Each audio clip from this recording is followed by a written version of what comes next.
What's up, Edders? Today we're talking about this. How high is your conviction on that egg video being real?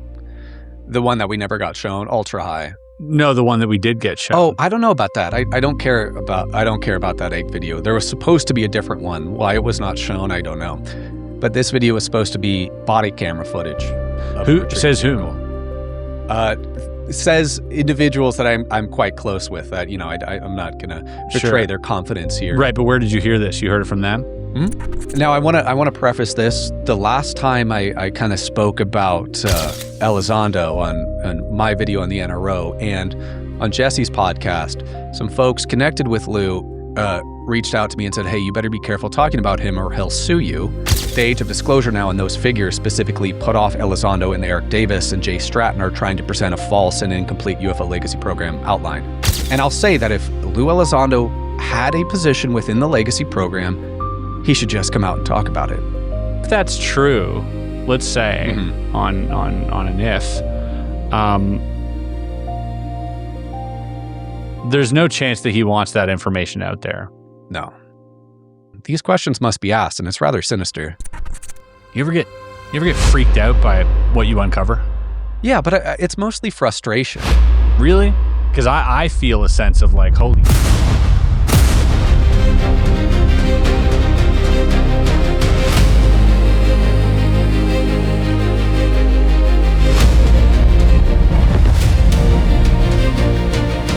All right, Betters, please hit that like button. That really helps out the videos. And of course, if you're not already subscribed, hit that subscribe button, y'all. All right, as you can see, I am in a different setting here. That's because my dog had surgery and we're having to take care of him. I can't go to the studio to record, but I still wanted to get a video out today. Now, we have a lot to talk about. So recently, UFO researcher UAP Gerb went on Chris Ramsey's podcast and said a lot of things that I want to talk about. So without further ado, let's jump into this very first clip here. So I think with Obama, there's a much larger story to be told too, a rather nefarious one, if you ask me. Now, I want to preface this. The last time I kind of spoke about Elizondo on my video on the NRO and on Jesse's podcast, some folks connected with Lou reached out to me and said, "Hey, you better be careful talking about him or he'll sue you." So I'm just going to say again, we are mulling over ideas here, and we are just hypothesizing and thinking here. And understood. Alleging statements. Okay, understood. So under Obama, and this is where the clip starts right here. Yeah. So now that's very interesting, isn't it? Right, Lou threatening to sue. Well, to be fair, people told Gerb, "Hey, Lou will sue you, so be careful what you say." And that threat has gone around a lot. And actually, Lou's lawyers have gone on Twitter and threatened people, right, to sue them. And hey, be careful what you say, and this and that, and all that. Again, only Lou Elizondo partakes in this stuff. Right? Of all the big UFO celebrities, it's only Lou Elizondo with a bunch of lawyers out there going after everybody. Right? So very strange. And I'm glad Gerb said that, to be honest with you. And it's just, we're just talking here, allegations, opinions, speculation, right? So I just found that to be quite interesting. Now, I have a lot more clips to cover, but look, y'all, I got to keep the mics on. So let me introduce the sponsor for today's video. Picture this. It's 7 a.m. You're rushing out the door. Breakfast? Forget about it. Or midday hits and you're staring at overpriced takeout or just skipping lunch because, who has time? Sound familiar? That's where Huel changes the game. With Huel's everyday powder or ready-to-drink shakes, you get a complete, nutritionally balanced meal in under a minute. Just shake it up or grab a bottle and go. Plant-based, designed by registered nutritionists, packed with all 27 essential vitamins and minerals. I'm loving the Black Edition powder for breakfast. 40 grams of protein with flavors like chocolate or vanilla. That is amazing. Best part, it costs as low as around $2.65 with the powder per meal. So are you ready to simplify your routine? Use my link in the description or the QR code on the screen using my code only. Vetted, that's VETTED. Trust me, once you try it, there's no going back. Fuel for real life. All right, so let's get into some more stuff because this next clip, very interesting. Of course, Dave Grusch recently came on Megyn Kelly and said that DNI, Director of National Intelligence James Clapper, and his PDDNI, Principal Deputy Director of National Intelligence Stephanie O'Sullivan, were not only aware of the crash retrieval issue, but also managed it in a senior capacity, and this is under the Obama administration. The man who would have briefed Obama on all sorts of intelligence activities, was a man who was, I think his title was Deputy Director of National Intelligence, a man by the name of Michael Dempsey. This guy ran in the same cohort as Clapper and O'Sullivan, and he now, of course, is a senior vice president for government affairs at where else but Northrop Grumman. Anyways, under that same vein of Clapper, O'Sullivan, and Dempsey serving senior roles in legacy programs, there seemed to be a coordinated effort to set up a presidential candidate as the disclosure president. That would have been the next Democratic incumbent after Obama, Hillary Clinton. In my opinion, the ATIP program was an informal working group, not a real program besides anything written on a couple pieces of paper that was not directed, but the man at the helm was Lou Elizondo. And this was an effort to drum Hillary Clinton up as the disclosure president. And that involved folks like Hillary Clinton, John Podesta, of course, Hillary Clinton's campaign manager, and so forth. And when this plan kind of failed and Trump got in office, then that whole crew in ATIP kind of shifted towards targeting Tom DeLonge and To the Stars Academy. I think this was a very nefarious type of operation to bring about a limited disclosure. If you look at Lou Elizondo's early public appearances, especially the videos he released with Chris Mellon, who Chris Mellon, was I think an assistant deputy director in the USDI, Undersecretary for Defense for Intelligence, a pretty strange position that also was held later on by Ronald Moultrie, who would stand up AARO and appoint his good friend Sean Kirkpatrick as director. But I digress. There seems to be a very nefarious plan to give partial disclosure, not of crash retrievals, not of reverse engineering, not of knowledge of non-human intelligence, but just the presence of an amorphous threat of non-human intelligence. And this is what I believe Mellon and Lou Elizondo try to push with the New York Times article and the videos they brought forth. Someone should ask Leslie Kean if Lou has ever presented a hard piece of paper that said he was director of ATIP on it. I challenge you, you will not, because ATIP was not a real program. If anything, ATIP operated in a weird cover between the AAWSAP program and the UFO legacy programs to further this weird limited disclosure mission. It's a very strange thing. So this is an interesting theory. First, you're saying ATIP was a real program, and wow, let me tell you, that is something very interesting to be throwing out there, to be honest with you. And a lot of people have said that, but nobody really wanted to talk about it, right? I remember in my old podcast, Lone Star Plate, before I ever got into UFOs, I did try to interview Lou Elizondo. This is when I was kind of getting interested. I'd seen this stuff with New York Times and Basement Office and all this stuff. And I tried to interview Lou Elizondo, and I had to go through Dan Farah. Again, this is before Age of Disclosure. At that time, I just thought he was basically Lou Elizondo's manager setting up his interviews.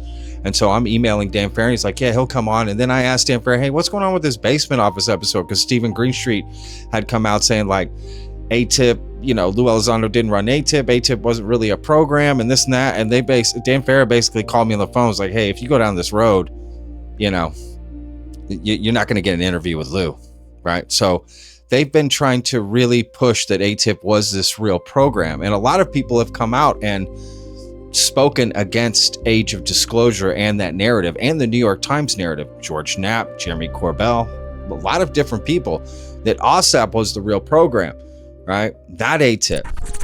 Yeah, I'm just going to say, man, it didn't seem like it was lost in translation. It seemed like they wanted you to believe that ATIP, was correct, and the New York Times had received the $22 million that funded this whole study, and it just and it ran for that long, and that's just not true. And that's, I think that's okay in some ways. Like, I'm looking big picture, but George, I wanted to know what you think, because you reported on all this from the embryonic stage. And this point about AAWSAP and ATIP is absolutely the point that I also brought up in my video, right? I actually showed a clip from Weaponized episode 1 of George Knapp and Jeremy talking about this, right? And, well, George is really going to lay it down in a way that, much respect to George Knapp for saying this, because everything he says here, I agree with. Well, again, I don't want to be a turd in the punch bowl or rain on the parade of the movie, because it's a great movie and it is important. But that is a pretty glaring omission. And I was glad to see Lou Elizondo and Jay Stratton on the same stage, even if they weren't being entirely truthful. But if you're making a movie and you're calling for disclosure and honesty, and we want to know the truth, tell us the truth. We can handle the truth. We want transparency. You got to live up to that standard too. And AAWSAP got the $22 million. That's the money that Reed got for it. ATIP came later. It grew out of it. It did not have a budget that we know of. Lou Elizondo and Jay Stratton were involved in it, but they have had very vigorous, I'll put it that way, vigorous disagreements about what program did what and who was in charge of what, that they have expressed for a number of years. The fact that they've come together and found some common ground that both are able to agree on for purposes of the movie is probably a good thing. Having the movie out without a bunch of internal squabbles is good. But eventually, Jay's going to have his book come out. I think it's still wrapped up in the DOPSR process. And I don't think it's going to toe to the line of the sequence of events that we heard in the movie. I just don't. And because they aren't. And the people who were involved directly with AAWSAP, who are here in Las Vegas, are not likely to come forward and raise a stink about it. They're just not. But I can tell you, they watched this and they were pretty upset about it. Okay, so we've done right for, your friends that actually ran AAWSAP and did all that work. It's got to feel like they're a little bit robbed, not having that part of the story. Yeah, Jay Stratton, why are they lying about this, right? Because Jay Stratton came into the fold later on to start the UAPTF task force, right? ATIP, AAWSAP, none of that it's all messed up. In the video in the movie, they just send home the message as ATIP. They got the money invested, just like the New York Times article, but they've been saying this is all wrong, right? But I think they try to keep a unified front to sort of sell the message. Well, this does push disclosure forward and does get the conversation going. So let's just let it go. No, again, it's not going to work. Everyone has to be transparent. Just like George said, you can't call for transparency and then not be transparent. We've got to call this stuff out or it makes no sense. And I think that was the whole point. Well, let's send home the message that Lou Elizondo ran ATIP and all this, because otherwise who wants to listen to him if he didn't run this secret UFO program, right? It's just kind of crazy to me. So just very interesting that Gerb's saying this. Now, Gerb's saying it because he's basically, in these next few clips I'm going to show, he's basically trying to imply that Lou Elizondo was in the Legacy program and he's trying to cover for it and this, that, and the other. So kind of a different take on a theory that's been around. So let me know what you think down in the comments. So at what capacity was Lou involved in your hypothesis, we'll say, in your speculating? At what capacity was he involved in the Legacy program? Yeah, let me just say this. I'm speculating. I'm playing a character here. It's all for good fun and games. Well, I think there should be a chance, the same chance Jeremy Corbell gave Lou when he and George Knapp were doing a review of the Age of Disclosure. And I'll say that if Lou Elizondo had a position within the Legacy program, he should just come out and talk about it.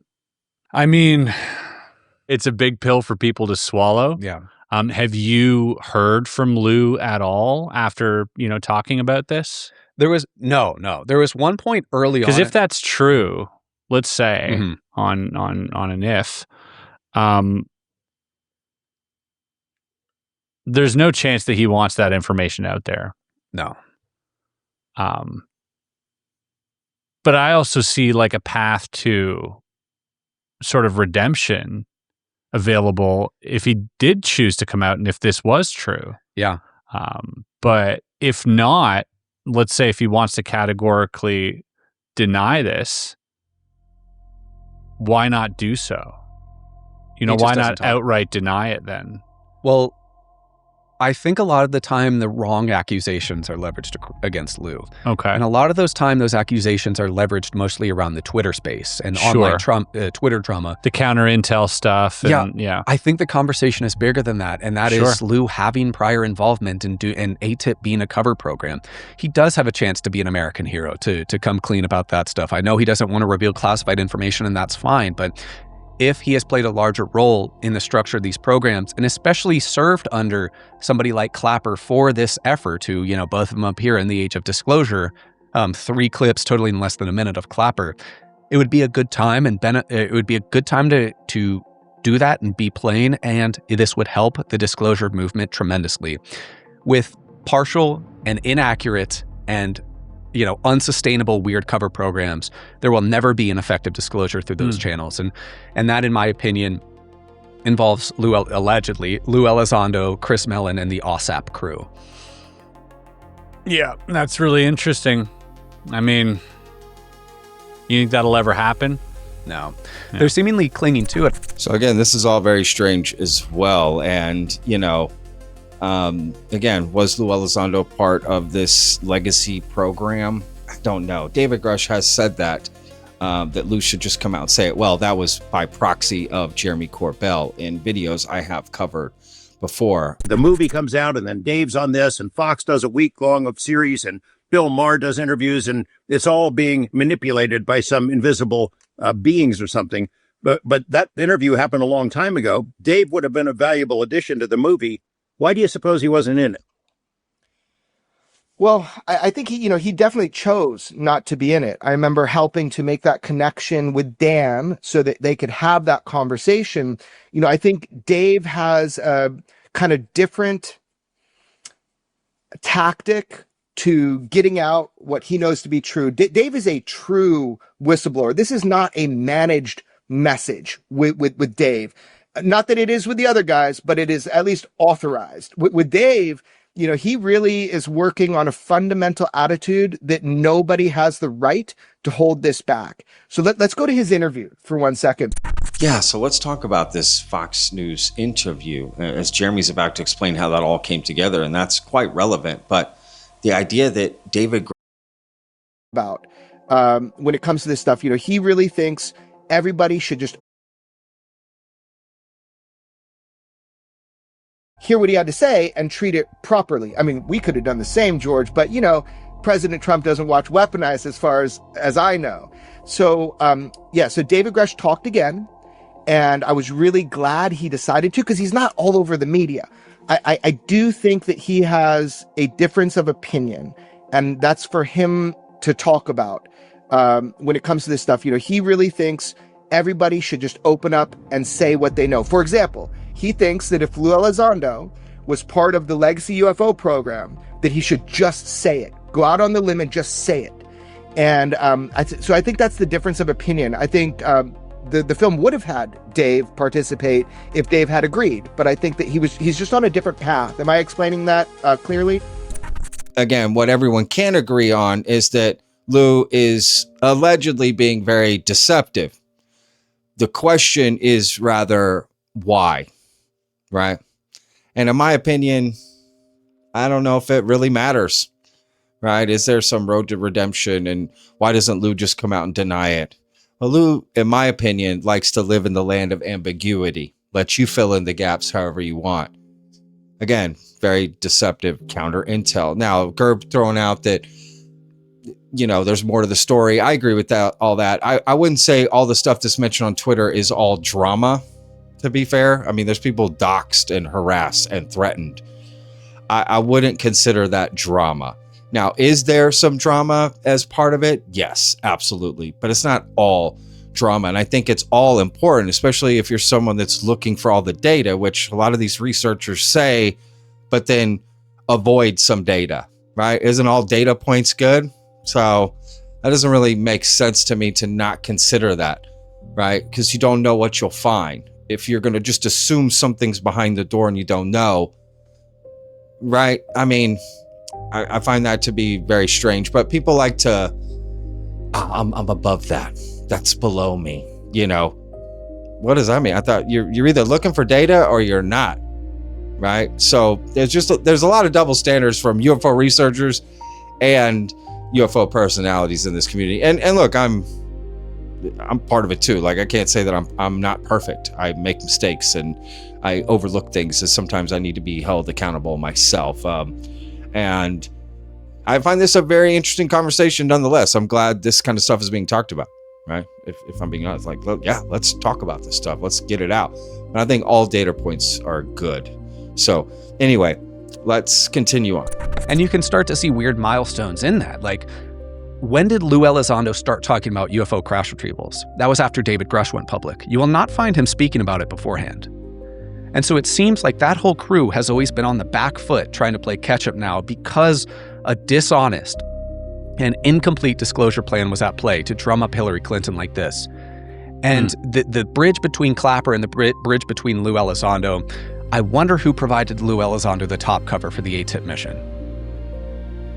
And I would not be surprised if it was Clapper.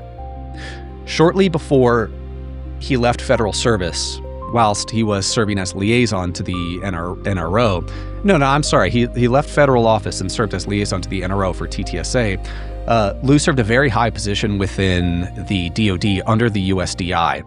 This was a position that effectively does liaison coordination between SAPs, special access programs, at a very high level. This is one of the most cleared positions within the entire United States, second only to the U.S. Secretary of Defense, more cleared than the DoD SAPCO, or Director of the Special Access Program Central Office. So what are you saying? So some SAPCOs in the past include H. Marshall Ward, a former Air Force general, which if you look in like the Wilson Davis notes, which are kind of weird, kind of bizarre, but I still believe the fundamental facts of that are true. The director of SAPCO gave Thomas Wilson direct places to look within the USD AT&L at that time, Undersecretary for Defense for Acquisition, Technology, and Logistics, to look for UFO legacy program records. What I'm saying here is I would not be surprised if Lou has not been completely forthcoming with his involvement in legacy programs before the ATIP cover program. You see? So it's all very interesting. And that Lou has kind of sectioned out things he's talked about, right? He waits for something to come out, then he maybe starts talking about it. Even though he's allegedly been out of the government and been able to talk about all this stuff for a while, but he keeps sliding things out, talking about it little by little. It keeps opening up the doors and revealing more information when it's all about transparency, right? I don't know if I'm so sure that Lou Elizondo was ever part of some UFO legacy program, but what I do know is that he has slowly slid open the door and come out with more information. Whether that information is true or not, I don't know. And again, this is all allegedly, just like UAP Gerb. This is all my opinion here. It's all speculative, right? Because I don't want to get sued either, right? Again, so strange with Lou, right? So very strange. And I just made a video about Lou Elizondo and the 2027 alien threat rumor. Please check that video out if you haven't already. I'll put a link in the description. There's some interesting things in that video about Lou Elizondo. Now, let's move on. I mean, in the Age of Disclosure documentary, everyone from Eric Davis to Hal Puthoff was labeled as an ATIP scientist. Yeah, not That's AAWSAP. malarkey. Yeah, that was a very weird directorial choice. And not AAWSAP, not Bass, not no. Yeah. And I know that was filmed maybe 2 years ago, but the Age of Disclosure now and those figures, specifically Puthoff, Elizondo, and Eric Davis and Jay Stratton, are trying to present a false and incomplete UFO legacy program outline. And, you know, people have said, like, how do I know better than former intelligence officials? Well, I'll challenge you that most of these officials have not been completely forthcoming with their involvement in programs, as well as Eric Davis has, you know, offered me like plenty of lies in the past about certain things, and that certain structure they're presenting in the Age of Disclosure, which involves the CIA's Directorate of Science and Technology as the manager of the crash retrieval portfolio, with the Department of Energy, defense industrial base prime contractors. You can think of the big five there: Lockheed Martin, Raytheon, Boeing, blah, blah, blah. And the Air Force being the only four elements within legacy programs. Who do you think is at the head of that structure? It's the National Security Council. Why is that left out? But that's not even to say there's no inclusion of the Navy. Maybe somebody should ask Jay Stratton why the ONI was not in there. Maybe somebody should ask Jay Stratton to go chat about Stephanie O'Sullivan, who formerly served in ONI, who was PD/DNI under Clapper and former CIA DS&T deputy director, that Dave Grusch had the stones to name, but nobody in the Age of Disclosure or that would ever bring forth a name like that. And why didn't Clapper talk about her when she worked directly under him? These questions must be asked, and it's rather sinister. Do you think sinister, or once again, just this really, really confusing web of sort of chain of command? Like, I mean, for myself, I would plead ignorance to, if I made a documentary and interviewed all those people and didn't ask the questions that you're asking. Right. I would want to do a follow-up documentary and get you to help. Right. Because that would, and so, I can't assume that that's not the case either, that, perhaps there wasn't an actual, sinister motive behind not asking certain questions, but even just the lack of this knowledge, which seems to be, for me, if true, kind of groundbreaking. Well, yeah, recently Dan Farrow went on a podcast and kind of responded to criticism of the legacy program structure. I can only guess, without being egotistical, that was a response to my criticism, because I've been so vocal about it, on some large platforms. But he was pretty adamant, sticking through the 4 elements of legacy as he was told, and said every intelligence official I've been told said the same thing. So to me, it says that Dan Farrow hasn't gone further, and that's not necessarily a problem. He's just putting in the documentary what he was exposed to, and doesn't know further things than that, because his argument was incomplete and I don't think fully formed. So I can't fault Dan Farrow for that. I do fault the characters in the film. Interesting, man. So there's some interesting things there about Age of Disclosure. Again, Marco Rubio accused him of selectively editing his comments, stating that he's Secretary of State, when at the time he was not, when they recorded the stuff. But, and a lot of people have accused him of being deceptive, not transparent, not telling the truth in the documentary, but the documentary being all about, let's be transparent and get the truth.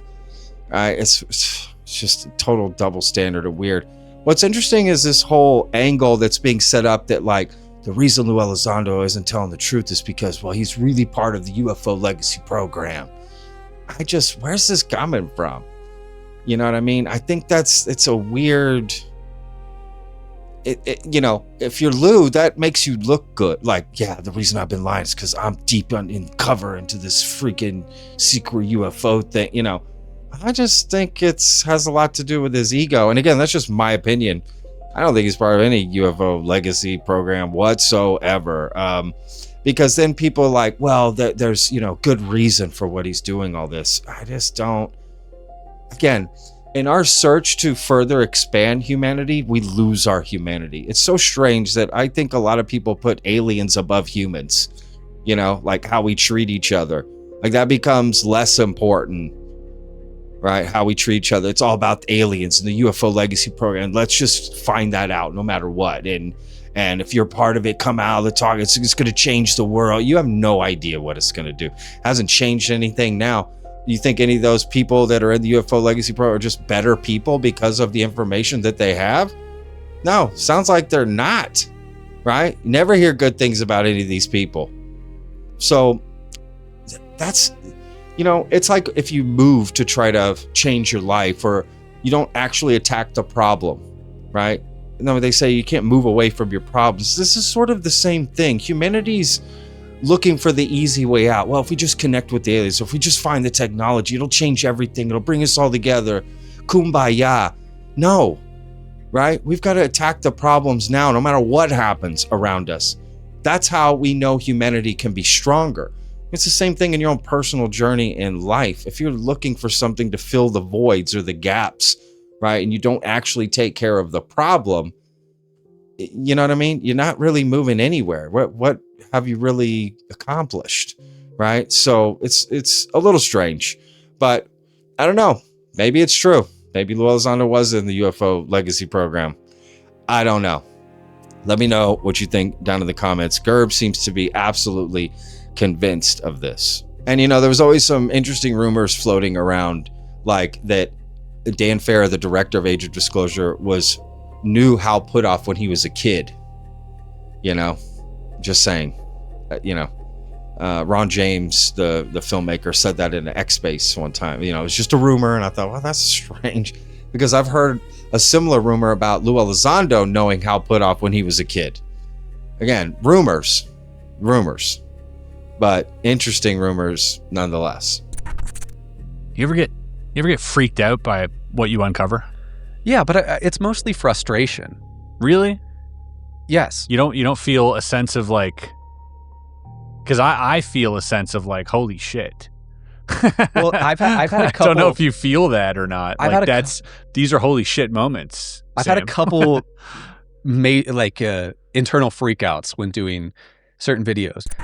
That's an interesting answer from Gerb. You know, more frustrations, not really freaking. I mean, you know, I don't know how you wouldn't be worried as a sane person if you're trying to uncover the deepest, darkest secret that America's ever held, potentially any powerful entity has ever held, right?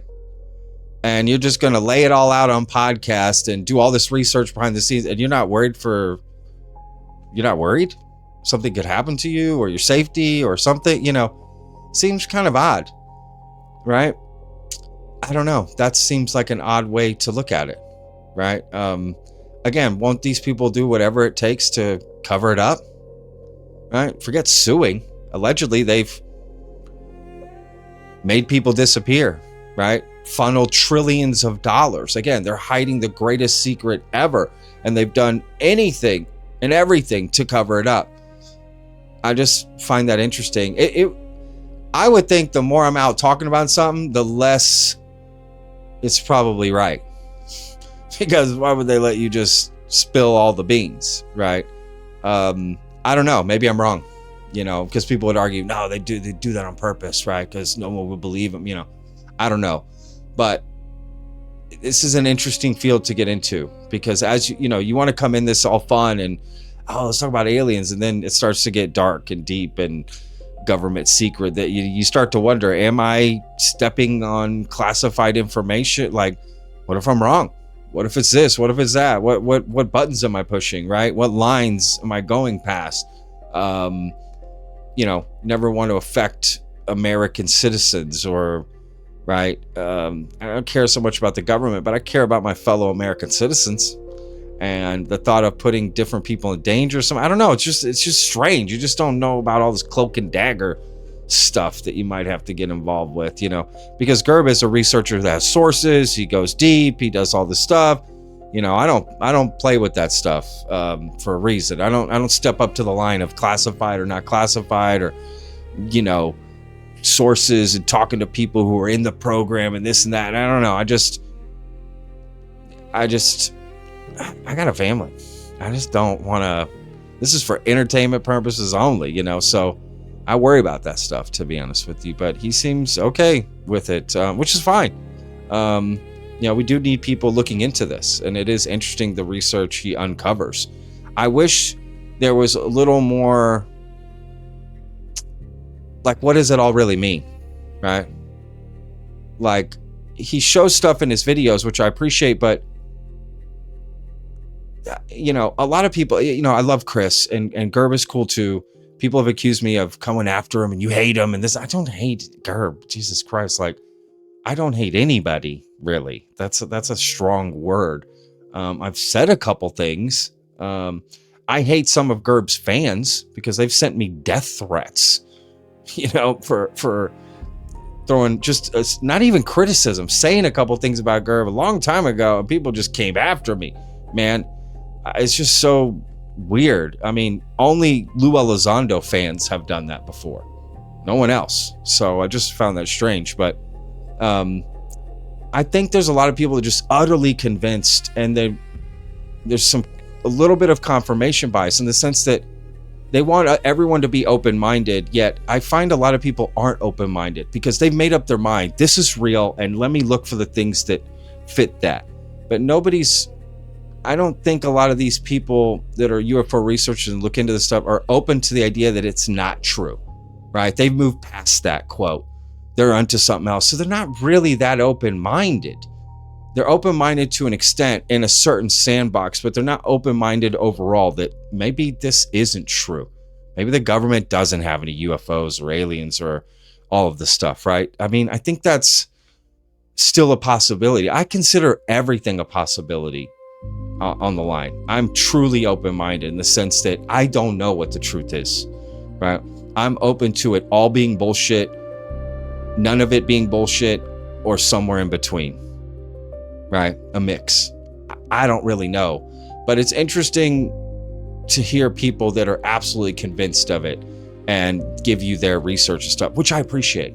You know, now I'm just talking philosophically, but I do appreciate all the work that Gerb does and the videos he puts out, and clearly He's very smart and built up a great following, and is very knowledgeable about how the government works. And he thinks he's kind of figured out what's going on and how they've hid this over the years. Maybe he's right. Yeah, I don't know. Now let's move on to a different part of the interview where Gerb talks about a source that he had that came to him and talked to him about crash retrievals and specifically recovering an egg-shaped craft. So this individual here was part of the Air Force's SOF unit, Special Forces unit, the 24th STS, Special Tactics Squadron, which is a Tier 1 unit under JSOC, Joint Special Operations Command. This individual claimed, when he was done with service in the 24th STS, he moved on to become a contractor for an OGA. It's probably agency still because he was overseas, and then when it's overseas, it's probably the CIA. Yeah. And so he's just doing general contracting and so forth. And, he recalls, so he's doing general contracting, and there comes in a flight of C-130s, C-130 planes, and there was no manifest that these planes are coming in. There's nothing saying that these are landing, but he sees his old troop chief get off the C-130s. And he sees his old troop chief, when he was in the 24th STS, immediately board, I think it's a CH-47 helicopter, and fly off. And he's like, my old troop chief, that's interesting. And previously there had been some weird stuff with his troop chief, like, when they were in the 24th STS, the troop chief just randomly disappeared for like a week or so and came back. They thought there was a death in his family or something, but he came back. The XOGA contractor was also kind of nonplussed. The troop chief was there in whatever country this was, because he knew the troop chief was playing fantasy football in Virginia just a couple days prior because they were in the same league. So I think it's at dawn the next day, the plane lands again, the CH-47s, and he sees, his troop chief and other probably contractors get back onto the C-130s. The troop chief looks super dazed. He looks exhausted. He looks confused. And the XOGA contractor tries to run up and talk to him and is immediately chastised and got in trouble. He just heard from the troop chief, we retrieved something. Whoa. And that was it. And so this XOGA contractor is chastised and so forth, but cut to when he's done contracting for probably the CIA, he finally meets up with the old troop chief. And the troop chief essentially said that he was part of a parallel unit to JSOC, Joint Special Operations Command, that served for retrievals of craft of unknown origin. In his many years within JSOC, in this parallel unit that had its own siloed umbrella authority, he had only been on either 3 or 4 retrievals. That recent one, why he was so messed up, is his crew was sent out to the retrieval of an egg-shaped craft, only a little bit larger than an SUV. This craft seemed to just be metallic in a singular color, and it seemed to impact the Earth at a very fast speed, but there wasn't damage, there wasn't fire. This thing seemed to be like a bowling ball dropped from the sky. Right. Weird. Just completely ballistic impact damage. It was like someone laid an egg. Right. Yeah, exactly. This troop chief said the air around the craft felt soupy. And also he felt like there was a weird smell, which kind of combines what Dylan Borland said about the triangle over Langley and Jonathan Wygant with the weird mother of pearl effect and just feeling strange around the craft he observed. This egg was cracked. And of course, the interior, something we've talked about, looked like nesting dolls, layers upon layers of hole. And that was the story. The troop chief was never told what it was, just that it was not made by us and that he had been on similar retrievals before. The reason I put so much credence in this story is just the language used. It's ultra specific, ultra, Air Force guy language. And that's the type of retrieval encounter I've come to understand is true. And that's the exact protocol for retrievals. So, and that's what you've sort of encountered as well with a lot of the people that you've spoken to, is like these egg-shaped. That eggs are very common. I mean, we know a good bit about them. So look, I find that story very interesting, for sure. And there seems to be a lot of big push around egg-shaped crafts all of a sudden. And Chris is going to take this conversation exactly where I would have taken it had I heard this, which is Jake Barber's story with Skywatcher when he first came out. And he talked about an egg-shaped craft, right? Jake Barber was, I think, the person who a lot of people, refer to when speaking about the egg craft. How high is your conviction on that egg video being real? The one that we never got shown, ultra high. No, the one that we did get shown. Oh, I don't know about that. I don't care about that egg video. There was supposed to be a different one. Why it was not shown, I don't know. But this video was supposed to be body camera footage of Who retrieved says vehicle. Says individuals that I'm quite close with. That I'm not gonna betray Sure. their confidence here. Right, but where did you hear this? You heard it from them? Mhm. Has anyone else talked about this? A couple people, and I'm sure people watching now will have heard in rumor circles of a different video that was supposed to go around. As far as I've heard as well, that's very true. Yeah, this one apparently they just spoke about recently that it was dropped off in the snow, and Yeah. there's some weird sort of bizarre handling of this USB key. Right. But that video, from what I understand, pales in comparison to the video that was supposed to be shown. What's the difference? Well, the video that was shown on News Nation is an egg whose size you can't really gauge from the camera shot, Sure. dangling under a single hook on basically a single rope under a small chopper. But this other video was supposed to be Axion body camera footage or helmet cam from a GoPro of a retrieval team actually standing within arm's distance of a retrieved egg's craft. And the egg looked the same? It looked white and seemed to exhibit a mother of pearl effect, similar to what Jonathan Waygant described like oil on water. Any other details? Weird tiling on it. Weird tiling. That's bizarre. I know. The weird tiling is strange because this is also what you hear about those giant black sort of pyramid-shaped crafts as well. This black tiling. And then glyphic writing on some craft as well. Yeah. That's just so strange. I mean, Lou, who was sitting there last year, he was telling me that, for the first time, I was like, oh, you've seen writing on eggs before specifically? And he goes, yes.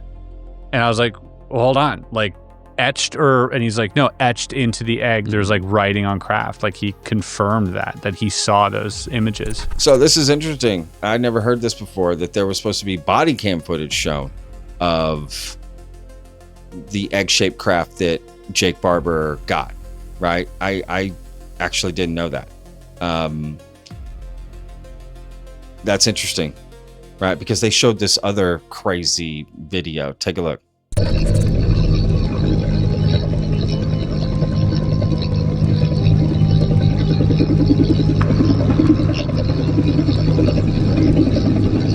Let's slow this down to take a closer look. That's an egg-shaped UAP suspended from a 150-foot long line. We're told the craft is about 20 feet long. The egg suspended in a cradle. And look how careful the pilot is as they bring their precious cargo into land. Let's freeze frame here to look at one of the clearest images of a UAP ever taken. This is no blurry light in a distant sky. The source of the footage putting themselves at incredible risk to record this UAP retrieval. Look at how perfectly smooth the craft is. No markings at all, and no visible means of propulsion or way to see inside. Yeah, that video, which again, they sort of hide in the video. That's not Jake Barber's part of Jake Barber's story. That's something else. And I don't really trust that video, to be honest with you. I think there's something very weird about it. And I think if you play it backwards, it's actually the way it goes, but I don't know. Whatever. I just think it's so weird. It doesn't show anything. I don't think it's that special, but the story behind it is kind of interesting because it just came out recently. That they had to go get it in the snow and on a stick drive or something and bring it back, like what the cloak and dagger. And here Gerb saying like, well, that video doesn't even matter. So what was all that snow cloak and dagger stuff to get it?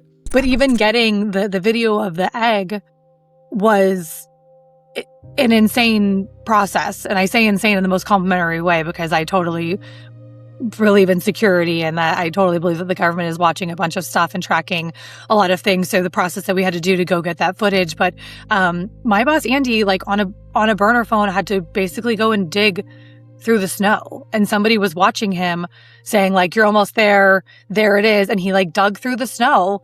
This was last winter. So yeah, it was like a year ago. And he got the flash drive. And that's how we got the video of the egg, because that's how scared these guys are for men and women are for their safety and their security. So we're going to do everything that we can to protect that. If they're going to trust us with their story, we're going to do every single thing that we can to protect them and honor them, to get the truth out. I just think it's all very interesting. And, you know, let's see the body cam footage of this egg craft. It's right there, right? Like, why don't we see that? Again, it's just a lot. There's always stories and things that's just out of reach. It's just around the corner. You can't see it, but you're being told it's there by credible people who were potentially told by other credible people, right? Again, same stuff. I think people move the goalpost because they spend so much time in it, and they go, you know what? I'm never going to see the proof or evidence, so let me move the goalpost. Look, so they're credible. So I think something's going on, you know? I don't know. I guess can't let go of my original goalpost, which is definitive proof. Enough stories, enough telephone, right? Enough secret insider sources, this, that. I to each their own, you know, do whatever you want. But I have a feeling we're going to be in the same spot in 10 years, 20 years, 30 years, 40 years, same stories just being told over and over again. And there'll be people on a podcast 30 years from now going, remember this story came out? That's my favorite one. You know, it's just the same thing we do now, right? I don't know. All very strange. So let me know what you think in the comments about this new egg video that we were supposedly supposed to get, and maybe will we ever get it? I mean, I do want to see it. If hypothetically, if I am traveling to a different planet and I'm doing reconnaissance or I'm doing anything whatsoever, I'm making sure that my craft has no language on it. Right. I'm making sure that I don't have a Northrop or a Lockheed sticker on my craft if I'm going to Mars and exploring another civilization that's living there. The last thing I want to do is for them to like go, oh, you know, look at that logo. We've seen that before. You're stripping it of all of the things before you're sending it to a planet. Yeah. So what that tells me, like what that might say about these craft is that A, this craft isn't meant to be here, or B, there's something here that can identify it. Yeah, it almost, that practice of like etching in symbology into a vehicle or something of great importance almost seems archaic to us.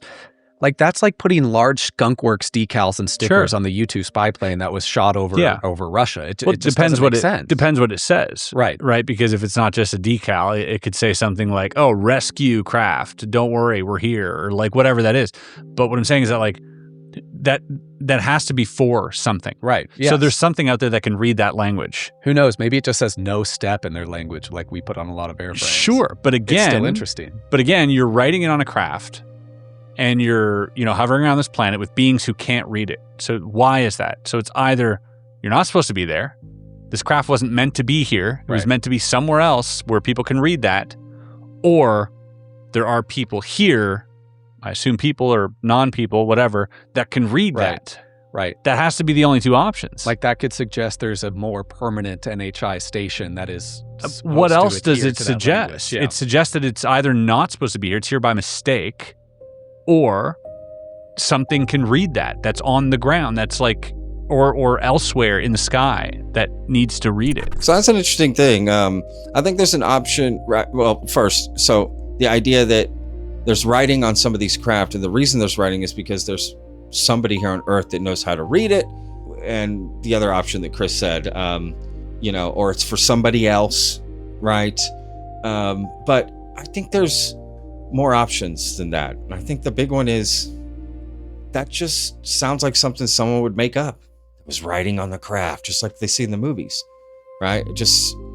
I think that's the hole. I think Chris just pointed out a big hole in a lot of people's stories without really knowing it, right? He's pointing it out like that sounds like BS, right? Because that's what we would put onto it, our own humanistic way of thinking onto that ship, right? It's exactly, why would it have writing? Doesn't make sense, right? It's because they make it up because it sounds cool, it looks cool. It feels like that's what it would be, but you're right. You wouldn't really do that. That's kind of the point. And that's what makes me think any stories that have stories of writing are absolute BS, in my opinion. But again, teach their own, and Chris is 1,000 times smarter than I am, so I'm probably missing something. But that's just how my tiny little, bird brain works. But again, when I hear writing or etchings, it makes me think it's actually BS. Do you think OSI is alien? I see in nature. Do you think there is a faction of our government that is hiding the UFO secret, that is working alongside NHI, and I mean in a very stable and present capacity?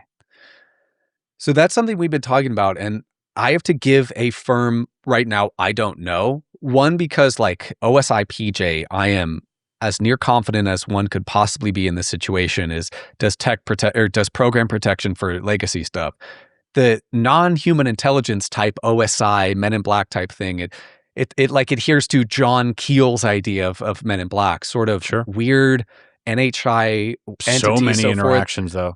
I know there's so many stories of that. So many. Is that an element that works? Is that a real element? I don't know. Is it an element that works in conjunction with OSI and program protection? I don't know. Is it a rogue thing of NHI that tries that are coming to sweep up? Yeah. It seems to me though that like the way that this has been covered up is much too perfect. Mm-hmm. Like my brain defaults to there's no way you can keep a lid on this if it's happening this often. We hear so many cases. Something's bound to give. One of these things is bound to go down a little too close to town. Like there's just too many variables here to contain that there either has to be some type of time variable. And I'm not saying time travel, but I'm saying even if you had this magical mirror, let's say, this magical piece of glass that could give you, where to go next, that's all you would need, right? Or just like show you probabilities of things that might happen if you don't go here, then they just go there. Or you're working alongside something that is far more advanced and that is helping you keep it covered up. Because there's no way humans, I don't think, can have successfully covered it up without the help of something really extraordinary. Well, I mean, even Dave Grusch has said that agreements have been made with NHI. What are those agreements? Is it technology in exchange for various things? Is it guidance and wisdom? What do you think? Maybe technology. You think we traded tech?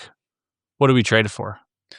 I don't know. There's so much lore about tech traded access to technology for abduction, free range to pick us up however you want. I think that could possibly be true. At least in the abduction phenomena, because it's not just one thing. Probably, I understand that to be a more recent development rather than like an age-old ancient abduction thing. Maybe there's credence to that theory that technology was exchanged for people, essentially. So this is very interesting. And let's just speak, speculatively here, right? Let's have a little fun with this conversation, right? Like the idea of this being covered up for so long with no definitive proof coming out. Chris makes another good point that makes me think it's actually BS, but let's just pull on the thread a little bit that Chris is talking about. We do have an agreement with aliens. I mean, that's the only way we've been able to keep this hidden, right? And the trade-off was we get some of their technology, but we give them humans. That's where all the abduction stories come from, right? That's a scary thought, honestly. And I've heard that theory before. That's a scary thought. Again, like I said earlier in the show, in our search to expand humanity, we just give up humanity. That makes no sense. Whoever made that agreement, if that's true, can go F themselves, right? And again, people are saying, Gerb is at the same time saying that he thinks Lou Elizondo's in the UFO legacy program, right? So people like Lou, if he is, all speculative, and these legacy people, that's what they've done. They've given up humans to be abducted, right? And poked and prodded and all kinds of crazy stories you hear about people. I mean, absolute violation of themselves. I mean, I don't even want to get into all the dirty, nasty stuff. It puts Epstein Island stuff to shame, right? Just so we can get alien technology.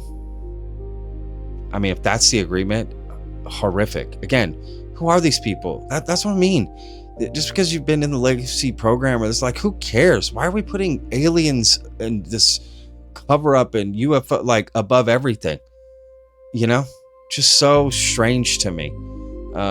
Maybe we should start taking care of each other first and then look to try to find aliens and UFOs and this stuff. I don't know. It just breaks my heart to hear stuff like that, because if that's true, that agreement, that's disgusting. That's vile. Absolutely vile. And all those people should be abducted, right? Have a mothership come down and take them, right? Oh, you wanted that technology? Yeah. There you go. Let's give you up, right? So, I don't know. Just very strange and an interesting theory to talk about either way. But again, I don't see us having any agreements with aliens. Again, what proof has there been? None. It's all speculation. And there's nothing wrong with speculating, but in my opinion, let's be very clear, it is all speculative. It makes sense to me why the legacy program structure has largely been kept secret, just in terms of how SAPs work. But you're right, in terms of like just the general Outside of human, that, public not stumbling across definitive NHI vehicles, NHI bodies, besides a few select cases like Varginha and others. It does seem to be a larger secrecy element at play. Yeah, or even like, I mean, so many stories of taking photos of them, of the craft, and then those photos either mysteriously disappearing or even more bizarre, feeling compelled to delete them, which I've heard too. Yeah. Which is a wild thing when you think about it. Like, you take a photo crystal clear of a craft hovering in the sky and you say, this is it. This is the one. This is the one that's going to break the world. This is it. This is disclosure. And then you look at it again and your thumb goes to the delete button, and then you go to recently deleted and you delete that too. And you go, why did I just do that? Yeah. And the testimony of people who say they've had extremely close encounters with craft, but like consciously think, I will not take out my phone and film this. Right. Which that's so weird. Or completely paralyzed and incapable of doing so. Now, this is an interesting thing that Chris is talking about, right? Like, you're sort of, Manchurian candidated, MK Ultra into like, you get a photo or a video and then you just go and delete it and like, whoa, what the hell? Or you just feel compelled not to record it when you see it, right? Because you're just taken in by the moment. That's interesting. I don't know. But let's be real. If we are talking about some advanced species, it makes sense that they potentially could have some sort of technology like that, right? Honestly, that's not that far-fetched. I mean, what is that more far-fetched than all the other stuff we talk about? No. So that's an interesting theory. I'd want to believe that more, hopefully, just for human sake, that's why we don't have more definitive proof. Not that human beings have made agreements with them, disgusting agreements with them, to keep it secret and so we can get some of the tech. But yeah, I don't know. That is an interesting thing, to feel compelled to delete or not want to record. I don't know. Let me know in the comments. Has that ever happened to you, or you felt that, or ever thought about that theory? That's kind of interesting. All right, y'all, look, I'm going to put a link down below to this interview with UAP Gerb. It's a very long interview. They talked about so many things I didn't even bring up in today's video. I highly recommend checking it out. It is a great conversation. Thank you guys for putting up with me in this different setting and everything. I appreciate it. And the pup's doing fine after surgery, just by the way. He's fine. Everything's fine. But he just needs to rest for, a week or so and recover. It was nothing serious, but preemptive stuff. But, nonetheless, it was still a little, it's always a scary thing when you got to put your pup under and they got to have surgery. So, but anyway, still going to be putting out some videos, and hopefully I'll be back in the studio soon enough anyway. But either way, thank you for hanging out, and links down below. We'll see you guys on the next one. Remember about us, every day's a gift, y'all. Peace. Hey Pat, hope you're doing great that side, man. Speaking to Costa here, calling in from South Africa actually. Look man, been a fan of your show for quite some time actually. Loved the fact that you got to 100,000 subscribers. Just a quick one just on entire phenomena. I've been trying to do homework and research on a lot of things, and all in the old, there came a time when I actually saw one of these Jersey drones or mystery drones, whatever you want to call them, and all the way in South Africa, Johannesburg, and people have been saying they've been seeing these things coming from the ocean and so forth. And I recorded it, and one of the most spectacular things that I've seen in my life. But it just puts me down to this rabbit hole of, what is the phenomena and what's actually going on? And with everybody saying that, it will crush humanity and it would, I don't know how to put it, but, that we can't handle it. It's, what is it that we can't handle exactly? We go through wars all the time. We have threat of nuclear extinction and so forth. What is it that is there that is so terrifying, that is so bad, that they can't tell us what it is? It's ridiculous. So it's either there's nothing there, or there's something that is extremely bad, and in the sense of, are we being farmed, or are we in some kind of aquarium? What is it that we are currently facing that is so bad that we can't be told about our own reality? But yeah, that's just a question I left for you. Whoever's viewing and so forth. So have a good one, man. Nice speaking to you.